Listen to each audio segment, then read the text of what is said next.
طلع البدر علينا من Ada bocah anak muda nanya sama Nabi, ya Rasul, apakah masih ada cara untuk saya berbuat baik kepada kedua orang tua saya, tetapi kedua orang tua saya udah pada meninggal dunia?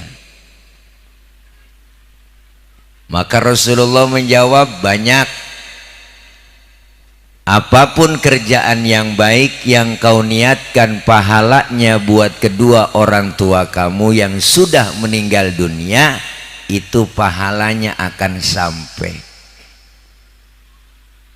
Dengar Nabi ngomong begini tuh bocah buru-buru, bang, dia bikin sumur di samping Masjid Nabawi. Dia niatin bikin sumur pahalanya buat kedua orang tuanya yang udah nggak ada. Maka ini hadis dikias oleh Imam Asy-Syaikh Ad-Dahlawi. Apa kata beliau? Bikin sumur aja ada pahalanya buat kedua orang tua kita yang sudah meninggal dunia, apalagi kita baca zikir, baca surah Yasin, doa yang kita panjatkan malam ini, itu lebih nyampe lagi. Ini hadis kalau nggak dikias ribet, bang. Ntar ada babanya mati dia bikin sumur samping masjid. Ada yang mati lagi emaknya dia bikin sumur samping masjid. Akhirnya yang banyak yang mati, sumur banyak di samping masjid. Orang agak ada yang masuk masjid, nyemplung semua. Maka ini pentingnya sumber hukum kita. Selain Quran, selain hadis, selain ijma' ulama, ada yang namanya kias. Contoh nih, kita ngaji dikit, bang, ini mah bukan ceramah, kongkok nih. Perintah azan itu kan sunnah ketika masuk sholat yang wajib. Zuhur, asar, maghrib, isya, subuh, itu kalau azan tuh waktu itu sunnah. Dikias, bukan hanya waktu sholat yang wajib aja masuk kita disunahkan adzan. Kapan itu disunahkan adzan? Angin kenceng, hujan gede, geledek gede, sunnah adzan. Makanya orang tua dulu tuh yang ada ilmunya, kalau angin kenceng, hujan geledek gede tuh ya bang, dia adzan depan pintu rumah, Allahu Akbar, tuh yang ngaji. Kalau yang kagak ngaji, dia bilang ki ngidul, angin disuruh ngidul. Tuh. Jadi sunnah. Kapan lagi disunahkan adzan? Lagi kebakaran, tetangga rumahnya habis kebakaran, sunnah tuh adzan, bang. Cuman jangan semuanya adzan. Siapa yang gotongin air buat nyiram, sunnah. Bayi baru lahir diadzankan kuping kanan, dikomatin kuping kiri, sunnah. Kenapa? Ngikutin Nabi. Mengadaninya jangan kencang-kencang. Tang-tang babanya kori, suaranya enak, baru tumben punya anak. Buah ilah tuh bocah baru keluar diadzanin, lagamnya lagam Mekah, dia tompok depan kuping. Wow, langsung pada biru bibirnya bocah. Kena sawan, kaget mati. Pelan-pelan. Kapan lagi disunahkan adzan? Dikias lagi, mayat jenazah ketika dimasukin ke lubang landak, kalau bahasa orang kampusnya lubang landak ya bang, liang lahat tuh yang mukanya dihadapin ke arah kiblat, diciumin tanah, ditutup pakai papan. Sebelum ditutup sunnah diadzanin, baru udah dikomatin, tutup pakai papan. Men papannya jangan dinomorin 1, 2, 3 sampai 10, emang nutup warung. Udah nggak zaman sekarang pakai rolling door air.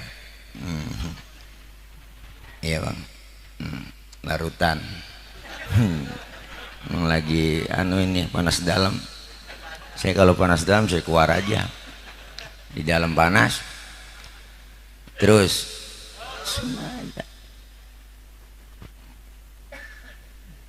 Maka ini malam Baba Haji Asli bikinin haul kedua orang tua, Baba Hasan dan almarhumah ibunda.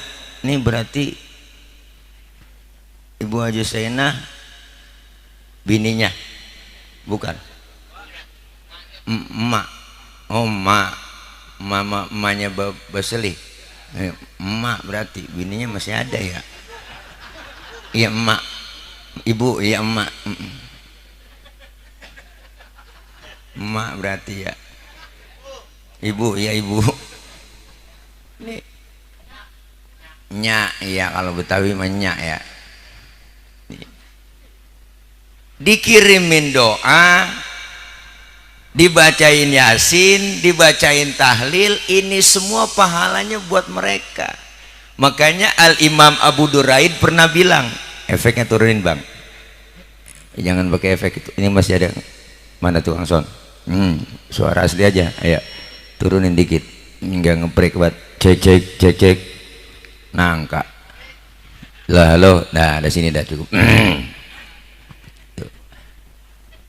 Apa kata beliau? Innamal mar'u haditsun ba'dahu fakun hadisan hasanan limawa.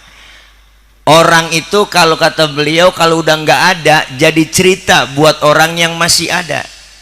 Maka disuruh bikin cerita yang baik-baik buat orang yang kau tinggalkan. Sebab kenapa? Baik tidaknya cerita orang setelah kita nggak ada tergantung apa yang kita lakukan sekarang ini. Almarhum Baba Hasan, almarhumahnya Haja Sainah udah jadi cerita. Kenapa? Karena mereka sudah meninggalkan kita dan udah jadi cerita. Banyak cerita yang ditinggalkan oleh almarhum dan almarhumah. Maka orang yang sudah nggak ada disuruh ceritain yang baik-baik. Udhkuru mahasina mautakum, sebutin tuh kebaikan orang-orang yang udah meninggal dunia. Nggak boleh kita ngomongin kejelekan orang yang udah mati, nggak boleh. Kecuali yang meninggal orang kafir, boleh dah kita omongin kejelekannya. Mana buktinya Fir'aun?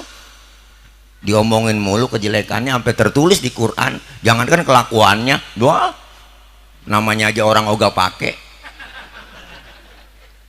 Saya belum pernah kenalan nama lu siapa Bang Fir'aun, belum pernah. Jangankan kelakuan namanya aja orang ogah pakai. Firaun kan tadinya menraja doang bang, raja biasa, raja biasa tadinya Firaun nih orang biasa, raja biasa. Karena pengikutnya ngeluhin lu, buat bapak mantep terus, akhirnya bapak menghebat, pokoknya mantep udah, kebijakan bapak keren, cakep haji, mantep buat, biarin yang lain mah jangan dipikirin, udah bapak paling hebat udah. Akhirnya diongsong, akhirnya dia bangga, hidungnya megar, ngaku dah, wah, ana rabbukumul a'la, akulah Tuhan kamu yang paling tinggi. Ngaku Tuhan bang. Iblis aja nyerak hebatan Fir'aun sama iblis nggak pernah sejahat-jahatnya iblis nggak pernah ngaku Tuhan. Lu hebat banget Fir'aun bisa ngaku Tuhan kejelekannya. Tapi kalau ada orang yang meninggal dunia, orang mukmin, nggak boleh kita omongin. Makanya almarhum dan almarhumah udah jadi cerita. Lah kita yang lagi hidup nih, jalan hidup lagi bikin cerita. Maka bikin cerita yang bagus-bagus. Biar enak, almarhum, almarhumah dikenang. Keluarga banyak cerita, oh tentang kebaikan almarhum. Kita yang masih hidup lagi bikin cerita, maka cerita yang baik-baik aja bang. Bikin cerita yang cakep-cakep supaya nanti dikenang kelakuan kita, tingkah laku kita setelah kita nggak ada. Dulu guru-guru kita, saya punya guru almarhum wal maghfurlah Kiai Haji Nur Ali, pendiri Pondok Pesantren At-Taqwa, Ujung Harapan Bahagia Bekasi. Beliau itu semasa hidupnya luar biasa, ulama, mujahid, pejuang. Sampai hari ini namanya masih dikenang oleh jamaah, santri dan murid-muridnya. Bahkan beliau mendapat julukan, dapat penghargaan pahlawan nasional. Kenapa? Karena masa hidupnya beliau meninggalkan kebaikan-kebaikan. almarhum wal maghfurlah Abuya Kiai Haji Ahmad Zayadi Muhajir, pendiri Pondok Pesantren Az-Ziyadah Tanah 80, Klender, Duren Sawit, Jakarta Timur, Indonesia. Beliau wafat 1994. Sampai sekarang masih dikenang namanya, ziarahin kuburnya. Dan ulama-ulama yang lainnya begitu banyak yang sudah mendahului kita, masih banyak namanya, masih harum sekarang. Kenapa? Karena beliau meninggalkan kebaikan-kebaikan semasa hidupnya. Macan mati ninggalin belang, gajah mati ninggalin gading. Kita juga sama, pengen hidup di dunia yang baik supaya meninggal dunia diceritain kebaikan-kebaikan kita, dikenang oleh orang lain dan orang banyak. Maka bikin cerita, jangan ceritanya itu-itu mulu, kebaca banget. Kayak cerita film Indosiar, kebaca banget tuh. Ntar begini nih, ntar dia begini nih, pasti begini nih, begini judulnya doang beda-beda, ceritanya mah itu lagi. Ceritanya bang tuh di Indosiar begitu, pacaran, ketemu, kawin, bahagia, luar biasa, di kantor jadi direktur, duitnya banyak, meningkat karirnya, akhirnya ada sekretarisnya cakep, dia deketin, dia kenal, akhirnya demen, jalan bareng-bareng, pacaran, akhirnya aja kawin bang, kawin dia tuh abis duitnya diporotin sama bini mudanya kan, jadi jatuh miskin semua. Wah, akhirnya kan diusir dia, duitnya habis semuanya, jalan di pinggir jalan, masya Allah, ada mobil lewat, hujan, ditabrak, jeger, bawa ke rumah sakit dah tuh. Ya sampai di rumah sakit baru dah bininya yang tua datang nengokin, soundtracknya ku menangis membayangkan betapa kejamnya dirimu atas diriku, kau duakan cinta ini, kau pergi bersamanya. Yang nyanyi Rosa, Hati yang Tersakiti judulnya. Lo hafal bang, nonton, emang abang doang punya TV. Ya Allah, ceritanya yang itu lagi. Maka kita pengen cerita selalu ada peningkatan. Guru kita udah menyampaikan, Ramadan berakhir, datang Syawal, peningkatan buat kita ibadah. Maka malam ini yang dihaulkan sudah meninggalkan cerita kebaikan-kebaikan. Maka manfaat haul, kata guru saya, yang pertama kita memperingati haul malam ini bermanfaat buat siapa? Bermanfaat pertama buat almarhum Babah Hasan, almarhumanya Hajah Sainah. Mereka nih girang gembira malam ini dikirimin doa. Kenapa? Karena beliau itu satu nasihat buat kita. Kita semua pasti bakal nyusul seperti apa yang dialami mereka, Babah Hasan. Ini kita semuanya. Manfaatnya apa? Girang. Karena orang meninggal dunia itu kayak orang tenggelam bang. Tenggelam di mana? Di laut. Orang kalau tenggelam di laut dikasih duit kagak bakal mau. Berapa karung juga gak bakal mau, lagi tenggelam. Dikirimin apa gak mau. Yang ditunggu apa? Doa. Yang dia mau apa? Orang yang sudah meninggal dunia lagi tenggelam itu kayak di laut tenggelam nih, yang dikasih ban mobil yang udah dikompak dalamnya buat pelampung. Kenapa? Sama orang meninggal dunia pun sama, menunggu kiriman doa dari kita yang masih hidup, anak, keluarga, sahabat. Masya Allah, girang Babah Hasan ini. Alhamdulillah anak gua asih salih ngirimin doa.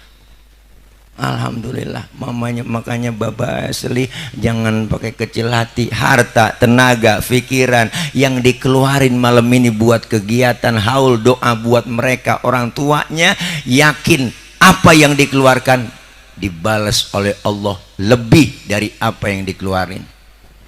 Tanda bakti seorang anak berbakti kepada kedua orang tua. Almarhum wal maghfurlah guru kami Ki Haji Nur Anwar, beliau bilang apa? Berbakti kepada orang tua hukumnya wajib, lebih wajib lagi berbakti kepada orang tua yang sudah meninggal dunia.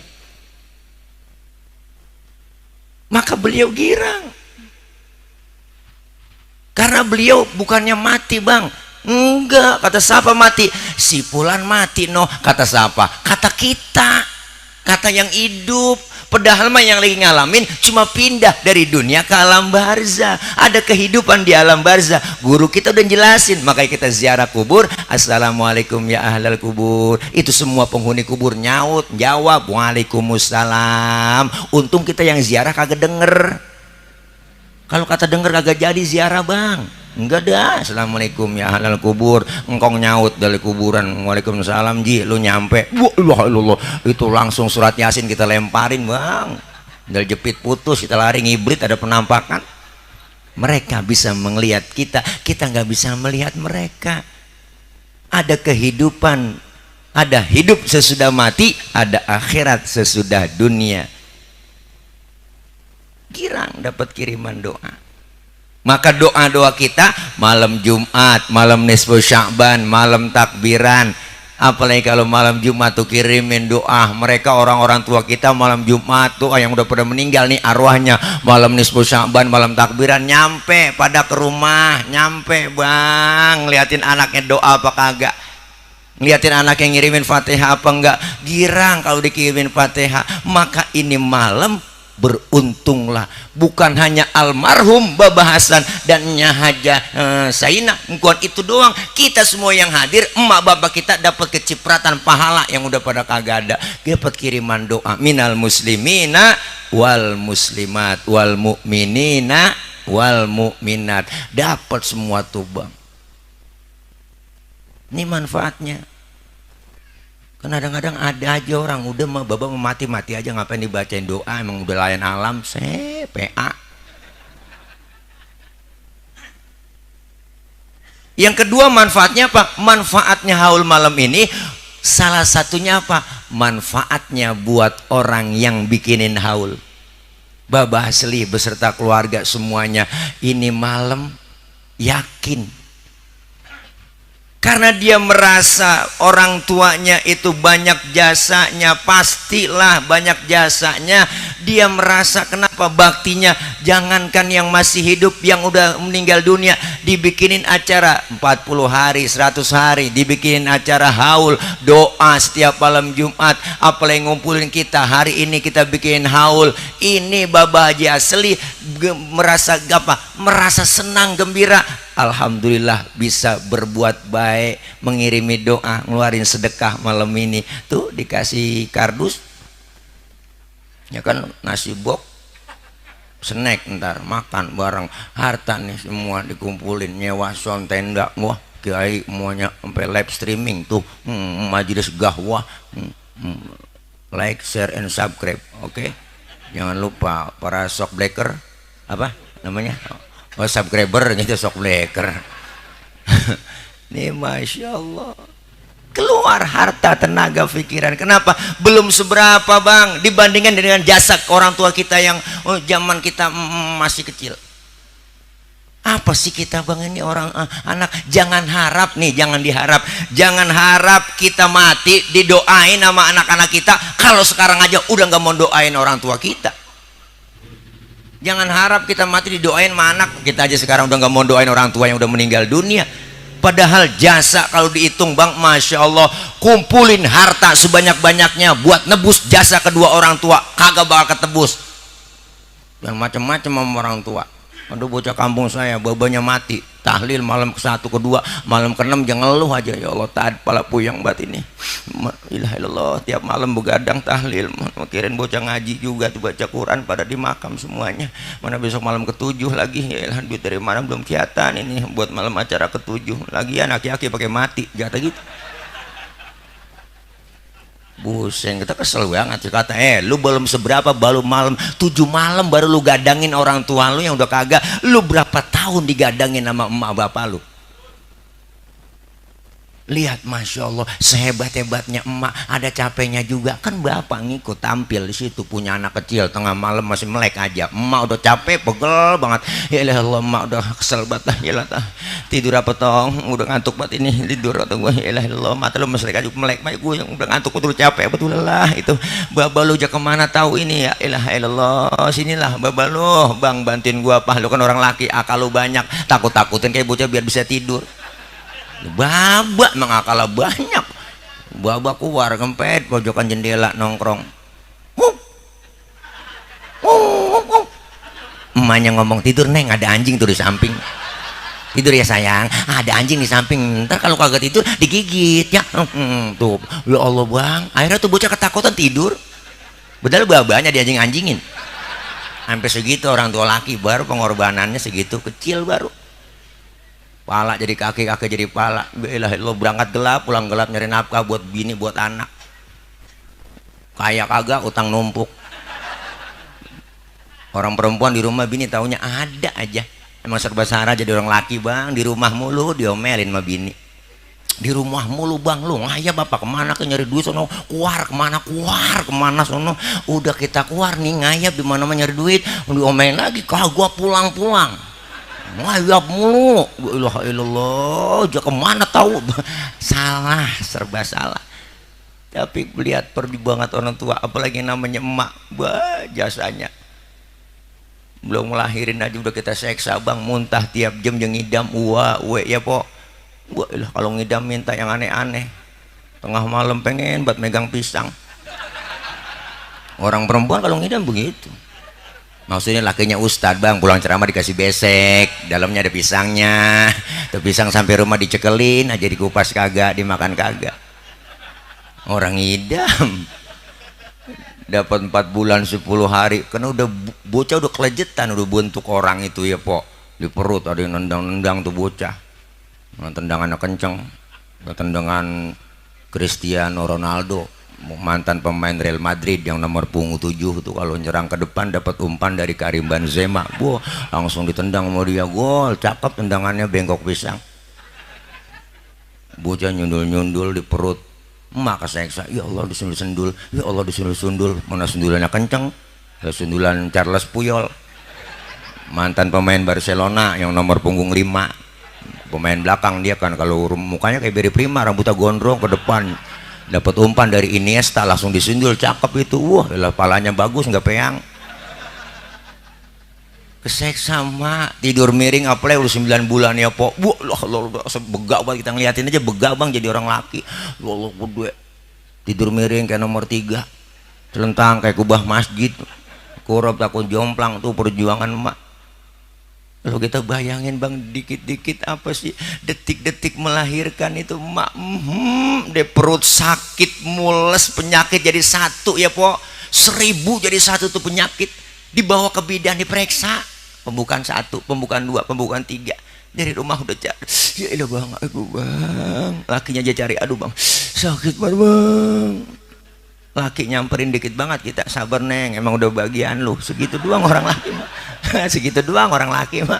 Panik bini mau beranak, tapi sempat ngerokok kan, kita lagi panik. Diperiksa, masya Allah, pembukaan 2, 3, pembukaan 9 kagak terbuka-buka bang. Jangankan pembukaan 9, pembukaan 3 aja pinggang belakang tuh rasanya panas, pegel, udah panas tuh, pembukaan 3 doang tuh. Hah? Ya katanya po, maksud saya bunting.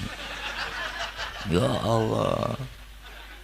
Keluar bro, lahir, emak sakit, emak perih, berlumur darah, ngerintih. Emak apa yang diucapin? Alhamdulillah anak gua selamat.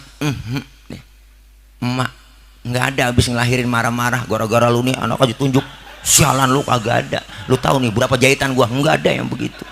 Sayang mak, ya Allah, dimandiin, dibedong, ditimbang, dikudang, dicanyiin, anak raja, anak raja, anak raja, anak raja. Padahal babanya tukang ojek. Lah tetap ngudangnya anak raja lah, anak raja, anak raja, raja ojek. Sayangnya luar biasa, emak lagi enak-enak makan, punya anak kecil, lihat nangis, aja tinggal makanannya bang, nih emak nih. Dilihat anaknya lagu cakep banget, wangi banget tainya. Dibebokin dulu, abis cebokin, lanjutin makannya, nggak pakai cuci tangan lagi, aja lanjutin makan. Mak ya Allah, sayangnya kayak apa itu mak sama kita bang. Mak kita nih masih kecil sakit, anaknya sakit tuh emak pakai ngomong, apa yang diucapin emak, neng jangan lo yang sakit, biar emak yang sakit. Masya Allah, hebatnya. Makanya satu orang emak bisa ngerawat 10 orang anak. Belum tentu 10 orang anak bisa ngerawat satu orang emak. Bener bang. Berapa banyak anak pada berhasil, emaknya terlantar. 10 orang anak belum tentu bisa ngerawat satu orang emak, tapi satu orang emak bisa ngerawat 10 orang anak. Rasulullah lahir ke muka bumi nggak kenal muka bapak, diurusin emaknya jadi manusia besar. Mahatma Gandhi seorang tokoh dari India lahir ke dunia nggak kenal muka bapak, diurus sama emaknya, disekolahin sama emaknya, sampai disekolahin ke Inggris, dipesan sama emaknya, Gandhi sekolah yang bener di Inggris tong. Ini kalau bahasa kita, lu jangan tergoda sama bule-bule di Inggris, pertahankan budaya Indiamu Gandhi. Manusia besar Mahatma Gandhi besar di tangan emaknya. Jangan macam-macam sama emak. Apa bapak kita nggak hebat? Bapak hebat juga. Satu bapak bisa ngerawat 4 emak. Ini ngapa tepuk tanganmu? Oh kesel no.